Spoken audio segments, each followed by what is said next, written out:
that particular objective. In 2015, the European Union became the third largest exporting partner of the Philippines, from the fourth in 2014. The Philippines' exports to the EU grew by 19%. According to Eurostat, this was mostly due to an uptake in EU GSP Plus related exports growing by 27% during the first half of 2015. The Philippines is now the #1 supplier of tuna prepared as sardines. We are also the top exporter to Europe of products under the category of fish prepared or preserved but not minced. Your initiatives as our local private partners signal to us to address gaps. This Congress passed resolutions urging government for increased market access for our banner Philippine products, of which tuna and its value-added products are considered as among the top sellers. We then work for the inclusion of Philippines as among the beneficiary countries of the European Union's Generalized Scheme of Preferences Plus, or EU GSP Plus, the subsequent results of which, according to our data, are now being enjoyed by tuna canners here in Jensan and in Zamboanga. I would like to cite the work of Alliance Select Foods International, Celebes Canning Corporation, General Tuna, Ocean Canning, Philbest Canning, Sea Trade Canning, Zamboanga-based Permex, and of course, Citamina. Your efforts to meet requirements of the European market have resulted in increased competitiveness of our exports in fisheries while generating jobs for our people. We should have included here also the RD Fishing Group. For those who have yet to enjoy the benefits of the EU GSP Plus, allow me to share with you basic facts about it.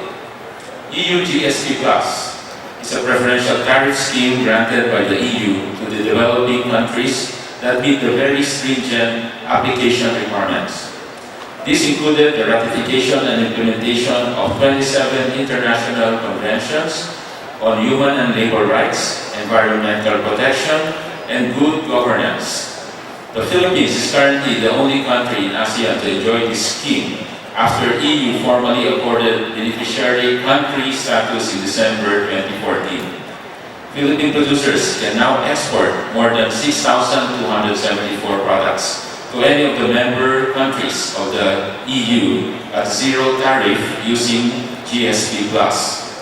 Products that may avail of the duty-free access include coconut and marine products, processed fruit, prepared food, animal and vegetable fats and oils, textiles, garments, headwear, footwear, furniture, umbrellas, and chemicals.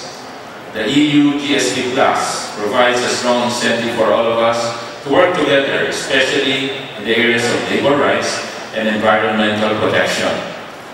For us to continue benefiting from the EU GSP Plus scheme, we need to ensure that our workers' rights are respected and that we are vigilant against illegal, unreported, and unregulated fishing. To address the issues of labor rights, DOLE, or Department of Labor and Employment, recently issued a department order governing the employment and working conditions of fishers employed in fishing vessels engaged in commercial fishing operations. Other agencies who are also involved in the implementation of this DO are the Department of Transportation, Philippine Coast Guard, Marina, Philippine Fisheries Development Authority, BIFAR, Maritime Industry Authority, and the Department of Agriculture. As tariffs go down, we need to work closely with the Philippine businesses to help them navigate the rules of origin requirements and hurdle other barriers, for instance, product standards. To help exporters understand how to avail of the EU GSP Plus, even before we were granted the status, the DTI conducted more than 80 information sessions on doing business with the European Union using the GSP Plus in key cities and towns in the country, including General Santos. We also requested the EU's Trade-Related Technical Assistance, or TRTA project, to support Philippine readiness by providing technical assistance and capacity building for Philippine exporters to Europe.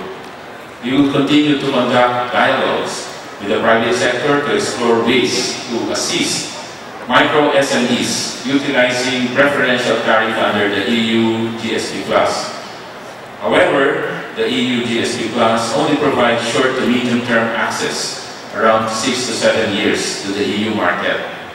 As a country, it is our developmental goal to graduate from the EU GSP Plus scheme, because this would mean that our economy has achieved a great degree of development. This is why I am pleased to inform you that the Philippines Free Trade Agreement with the European Free Trade Area, or EFTA, composed of countries like Iceland, Liechtenstein, Norway, and Switzerland, was signed early this year.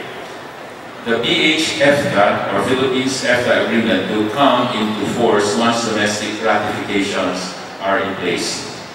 An exciting news for the fishing industry is that the EFTA Free Trade Area has more liberal rules of origin, or regime, on tuna products. Meanwhile, building on the potential exports to EFTA, based on Philippine exports to EU, could address concerns on the geographical distance of the market, while investments in food processing, shipping, and the maritime sectors are also areas to explore. These are all in place as we continue to work towards the formalization of FTA with the European Union. As a way forward, it is imperative that we continue to strengthen our understanding of Philippine laws and legislations that govern our country's fishing industry. Likewise, we recognize the challenges of mitigating the effects of natural and man-made catastrophes. Knowing the very nature of these phenomena will help us determine disaster risk reduction and management measures. For the business sector to be able to sustain its business, we need to be resilient.